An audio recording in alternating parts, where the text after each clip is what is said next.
Hello বন্ধুরা, আশা করি সকলে ভালো আছেন। আমি আজকে ফুলকপির একটা একেবারে নতুন ধরনের রেসিপি নিয়ে এসে হাজির হয়েছি। ফুলকপির এই রেসিপিটা কিন্তু দারুণ সুস্বাদু। আপনারা শেষ পর্যন্ত ভিডিওটা দেখুন, ভীষণই ভালো লাগবে। একেবারে নতুন ধরনের ফুলকপির নানান রেসিপি তো আপনারা খেয়েছেন, সেগুলো ভালোও লেগেছে আপনাদের, কিন্তু আজকে আমার মতন করে বানিয়ে দেখুন। আমি একটা মাঝারি সাইজের ফুলকপি নিয়ে নিয়েছি, ভালো করে ধুয়ে পরিষ্কার করে নিয়েছিলাম। এবার আমি এটাকে পিস পিস করে কেটে নিচ্ছি। একটু ছোটো সাইজেরই করেই কাটছি পিসগুলো। দেখুন কীভাবে কাটলাম আমি। দেখুন বন্ধুরা, ফুলকপিটা আমার কাটা হয়ে গেছে, আর সাইজগুলো দেখুন। এবার এই কাটা ফুলকপিগুলোকে আমি সরিয়ে রাখছি। আমি একটা মাঝারি সাইজের গাজর নিয়ে নিয়েছি। গাজরটাকেও আমি কেটে নেব। গাজরটাকে আমি আগে থেকে ধুয়ে পরিষ্কার করে নিয়েছিলাম। গাজরের খোসাটা ছাড়িয়ে নিয়েছি, নিয়ে গাজরটাকেও একটু ছোটো ছোটো সাইজের করে কেটে নিচ্ছি। সরিয়ে রাখলাম। আমি এখানে 1.5খানা ক্যাপসিকাম নিয়েছি। মাঝারি সাইজের 1.5খানা ক্যাপসিকামই আমার প্রয়োজন ছিল, তাই জন্য 1.5খানা নিয়েছি। আগে থেকে ধুয়ে পরিষ্কার করে নিয়েছিলাম। আর ক্যাপসিকামটাকে দেখুন, ভেতরের ফুলটা ফেলে দেব, দিয়ে এটাকে আমি চৌচৌ করে কেটে নিচ্ছি। 1.5খানা ক্যাপসিকামই একইভাবে আমি কেটে নিচ্ছি।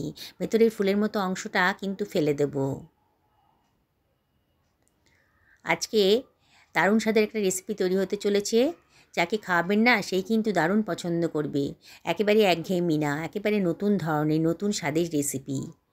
আমার ক্যাপসিকামটাও কাটা হয়ে গেছে, সরিয়ে রাখলাম। এবারে আমি 3খানা ছোটো সাইজের পেঁয়াজ নিয়ে নিয়েছি। ঠিক ছোটো না, একটু মাঝারি সাইজের পেঁয়াজ বলতে পারেন। পেঁয়াজগুলোকে খোসা ছাড়িয়ে আমি একটু বড় বড় সাইজের করে কেটে নিচ্ছি। এবার পেঁয়াজের পাপড়িগুলোকে হাত দিয়ে ছাড়িয়ে নিচ্ছি। দেখুন কীভাবে করলাম। সমস্ত পেঁয়াজটাই আমার ছাড়ানো হয়ে গেছে, এটাকেও আমি সরিয়ে রাখলাম। আমি এখানে 3খানা মাঝারি সাইজের টমেটো নিয়ে নিয়েছি। আগে থেকে ধুয়ে পরিষ্কার করে নিয়েছিলাম। টমেটোটাকেও আমি একটু বড় বড় সাইজের করে কেটে নিচ্ছি। বন্ধুরা, রেসিপিটা বানাতে কিন্তু 10 মিনিটের বেশি টাইম লাগবে না, কিন্তু এর স্বাদ কিন্তু অসাধারণ। রাতে ডিনার নিয়ে আমাদের তো অনেক চিন্তা থাকে। এই রেসিপিটা যদি বানিয়ে দেন না, রুটি পরোটার সাথে কিন্তু দারুণ জমে যাবে। আমি এখানে 3খানা ডিম একটা পাত্রের ভেতর ভেঙে নিচ্ছি। ডিমের কুসুমটা একটু ভেঙে গেল, তাতে কোনো অসুবিধা নেই।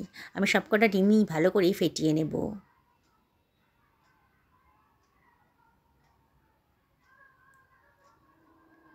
এবারে আমি 1/4 টেবিল চামচ মতো লবণ দিয়ে দিলাম, আর দিয়ে দিচ্ছি ছোটো টেবিল চামচের 1 টেবিল চামচ গোলমরিচের গুঁড়ো।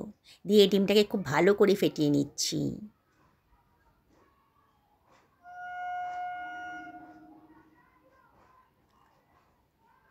দেখুন ডিমের কালারটা কিন্তু চেঞ্জ হয়ে গেছে, বোঝাই যাচ্ছে খুব সুন্দর করে ফেটানো হয়ে গেছে। সরিয়ে রাখলাম।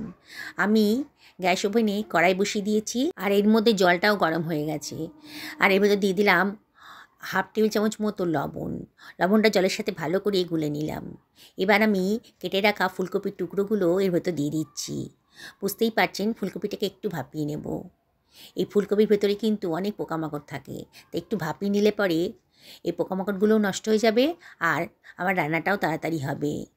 খুব বেশি ভাপাবো না, 1 মিনিটের পরেই কিন্তু একটা স্ট্যান্ডারের সাহায্যে আমি ফুলকপিগুলোকে গরম জল থেকে তুলে একটা অন্য পাত্রের ভেতর রেখে দিচ্ছি। সমস্ত ফুলকপি তোলা হয়ে গেছে। আবার কড়াইটাকে পরিষ্কার করে আমি গরম করতে দিয়ে দিচ্ছি। এর ভেতর দিয়ে দিলাম 1 টেবিল চামচ মতো সাদা তেল। আজকে সাদা তেলেই রান্নাটা করব। ভালো করে কড়াইয়ের গায়ে তেলটা মাখিয়ে নিচ্ছি। খুব অল্প তেল মশলা দিয়ে রান্নাটা হবে, কিন্তু এর টেস্ট হবে দুর্দান্ত। এবার ফেটিয়ে রাখা ডিমটার ভেতর দিয়ে দিলাম। ডিমটা দেওয়ার সঙ্গে সঙ্গে কিন্তু নাড়ব না। 30 সেকেন্ড বাদে আলতো হাতে দেখুন একটু নাড়াচাড়া করে দিচ্ছি। ডিমের টুকরোগুলো একটু বড় বড় করেই আমি ভেজে নেব। দেখুন আমি কীভাবে ভাজছি। খুব বেশি নাড়াবেন না, তাহলে এই ডিমের টুকরোগুলো কিন্তু খুব ছোট হয়ে যাবে। আমি আজকে ডিমের টুকরোগুলোকে একটু বড় বড় সাইজের রাখতে চাইছি। গ্যাসের ফ্লেমটা একেবারে লোতে ভাজবেন, তাহলে ডিমের কালারটা সুন্দর থাকবে, নাহলে কিন্তু পুড়ে যেতে পারে। দেখুন খুব সুন্দর করে ভাজাটা হয়ে যাচ্ছে। এমন করে ভাজবেন যাতে ডিমের কাঁচা গন্ধটা না থাকে। হয়ে গেছে, এবার আমি এটাকে সরিয়ে রাখলাম। কড়াইতে একদমই তেল ছিল না। এবারে আমি 1.5 টেবিল চামচ মতো সাদা তেল আবারও দিয়ে দিচ্ছি। দেখুন বন্ধুরা, কত অল্প তেলেই কিন্তু আজকে রান্নাটা হয়ে যাবে। আর দিয়ে দিলাম 1/2 টেবিল চামচ মতন গোটা জিরে। জিরেটা একটু গরম করে নিচ্ছি। একটু ফ্রাই হয়ে গেছে যখন, জিরের কালারটা চেঞ্জ হয়ে গেছে, এই সময় আমি দিয়ে দিলাম কেটে রাখা গাজরটা। গাজরটা একটু শক্ত, তাই আগেই দিলাম। দিয়ে একটু নাড়াচাড়া করে নিচ্ছি। এই সময় গ্যাসের ফ্লেমটা হাইতেই রেখেছি আর একটু নাড়াচাড়া করে নিচ্ছি যাতে পুড়ে না যায়। দেখুন 30 সেকেন্ড বাদে দিয়ে দিলাম লবণ। 1/2 টেবিল চামচ মতো লবণ দিয়ে দিলাম। যদি প্রয়োজন হয় পরে আবার লবণ দেওয়া যাবে। আবারও সব কিছু খুব ভালো করে মিশিয়ে নিচ্ছি। মিনিটখানেক গাজরটাকে ভালো করে ফ্রাই করে নেব। এইবারে আমি দিয়ে দিচ্ছি কেটে রাখা ক্যাপসিকামটা। আবারও আমি সব কিছু খুব ভালো করে মিশিয়ে নিচ্ছি।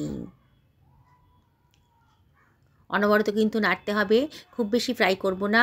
এই 30 সেকেন্ড মতো ফ্রাই করলেই হয়ে যাবে। দেখুন এবারে আমি সবার শেষে দিয়ে দিচ্ছি ভাপানো ফুলকপিটা। ফুলকপিটা ভাপানো ছিল বলে একটু পরেই দিলাম। দিয়ে আবারও সব কিছু ভালো করে মিশিয়ে নিচ্ছি। বন্ধুরা, রেসিপিটা যদি ভালো লাগে তাহলে লাইক, শেয়ার, কমেন্ট করতে কিন্তু ভুলবেন না। আর নতুন বন্ধুদেরকে রিকোয়েস্ট করব আমার চ্যানেলটা সাবস্ক্রাইব করার জন্যে। পাশে থাকা বেল আইকনটা অবশ্যই ক্লিক করে দেবেন, তাহলে আমার রান্নার নোটিফিকেশানটা আপনারা চটজলদি পেয়ে যাবেন। মিনিট খানেক নাড়াচাড়া করার পর দিয়ে দিলাম কেটে রাখা টমেটোটা। দিয়ে আবারও সব কিছু ভালো করে মিশিয়ে নিচ্ছি। গ্যাসের ফ্লেম কিন্তু হাইতেই রেখেছি। এবারে আমি দিয়ে দিচ্ছি কেটে রাখা রসুনের কুচিটা। খানিকটা রসুন কুচি দিলাম। এবারে দিয়ে দিচ্ছি কেটে রাখা পেঁয়াজগুলো। কতগুলো কাঁচা লঙ্কা চিড়ে রেখেছিলাম সেগুলোও দিয়ে দিলাম। আর দিয়ে দিচ্ছি 1 টেবিল চামচ মতো আপেল সাইডার ভিনিগার। আপনাদের কাছে যদি আপেল সাইডার ভিনিগার না থাকে তাহলে হোয়াইট ভিনিগারও দিতে পারেন। আর দিয়ে দিচ্ছি 1 টেবিল চামচ মতো সোয়া সস। দারুণ টেস্ট হবে। একেবারে নতুন ধরনের রান্না, অবশ্যই বাড়িতে এটা ট্রাই করবেন। সকালে জলখাবারেও খেতে পারেন আর রাতে ডিনারেও কিন্তু এরকম একটা রেসিপি থাকলে রুটি, লুচি, পরোটার সাথে দারুণ জমে যাবে। আর দারুণ কালারফুল, বাচ্চারাও খেতে খুব পছন্দ করবে, বড়রা তো পছন্দ করবেই। অনেক ভেজিটেবলসও আছে, খুবই পুষ্টিকর। এই রেসিপিটা আমি আবারও আপনাদেরকে রিকোয়েস্ট করব, একদিন অবশ্যই বাড়িতে বানাবেন, বাড়ির পরিবারের সকলকে খাওয়াবেন। এবার আমি ঢাকা দিয়ে একেবারে মিডিয়াম টু লো ফ্লেমে মিনিট 2-3 রান্না করে নেব। দেখুন মিনিট 3 বাদে আবারও ঢাকাটা তুলে দিয়েছি। দেখেই মনে হচ্ছে সবজিগুলো কিন্তু একেবারে নরম হয়ে গেছে।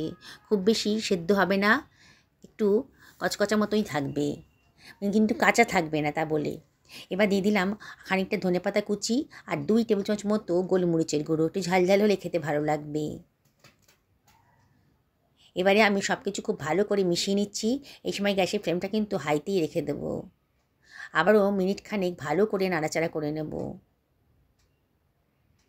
আমি কিন্তু কোনো জল ইউজ করিনি।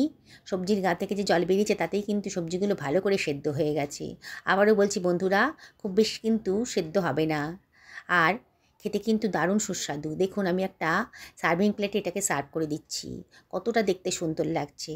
যেসব বন্ধুরা ফেসবুক থেকে দেখছেন তাদেরকে আমি রিকোয়েস্ট করব আমার পেজটা ফলো করার জন্যে। দেখুন বন্ধুরা, এরম কালারফুল রেসিপি দেখলে কিন্তু সবারই খেতে ইচ্ছে করবে। এবার ডিমের টুকরোগুলো আমি ওপর থেকে সাজিয়ে দিচ্ছি। দেখুন কত সুন্দর দেখতে লাগছে, কি লোভনীয় না? কি বানাতে ইচ্ছে করছে তো? এখন কিন্তু প্রত্যেকের বাড়িতেই প্রচুর সবজি আছে, তাহলে আজকে এই নতুন ধরনের সবজিটা বানিয়ে ফেলুন। দেখবেন পরিবারের সবাই কিন্তু দারুণ খুশি হয়ে খাবে আর আপনার প্রশংসা করবে, বারে বারে রিকোয়েস্ট করবে আপনাকে এই রেসিপিটা বানিয়ে দেওয়ার জন্যে। দেখুন কত সুন্দর দেখতে লাগছে। যেসব বন্ধুরা ডায়েট করছেন, ওয়েট লস করতে চাইছেন, তারাও কিন্তু রেসিপিটা খেতে পারেন। দেখুন কতটা কালারফুল হয়েছে, বাড়ির বাচ্চারাও কিন্তু দারুণ খুশি হয়ে খেয়ে নেবে। আপনাদের আবারও রিকোয়েস্ট করব, একদিন অবশ্যই বাড়িতে বানান, নিজেও খান, পরিবারের সকলকে খাওয়ান, সকলে দারুণ খুশি হবে। দেখুন সবজিগুলো কিন্তু একেবারে নরম হয়ে গেছে। সকলে ভালো থাকুন এই কামনা করি আজকে ভিডিওটা এখানে শেষ করলাম। নমস্কার নেবেন।